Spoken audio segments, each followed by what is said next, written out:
Hurmatli mijoz, sizga bir nechta savollarim bor edi. Maylimi, Zahratundanman. Maylimi. Mana Zahratun Plus kartasiga ulandingiz va bundan qanday foyda ko'ryapsiz? Bundan ko'p foyda ko'ryapman. Chegirmalar bor. Har doim bozorlikni shirin qilamiz. Har xil mahsulotlarga chegirmalar e'lon qilingan. Yaxshi. Har shu kelgan paytimizda 100 ming so'm, 70 ming so'm skidka bo'libdi. Foydasi yaxshi. Arzon narxga. Qulay. Ichki narxda sotib olamiz. Skidka bo'ladi, undan ustiga ball tushadi. Hamyonbop, ro'zg'orbop, hamma narsalar juda ham yaxshi. Boshqalarga ham maslahat bergan bo'lardingizmi?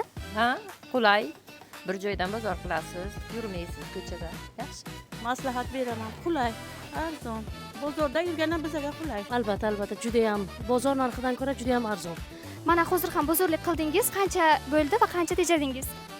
467 ming. 69 ming skidka. Endi bilaman uni, aytsangiz. 25 ming. 170 ming so'm. 221 ming bo'ldi, 40 ming chegirmada bo'ldi. Ro'zg'or desa qop-qop, arzonini Zahratun Plusdan top.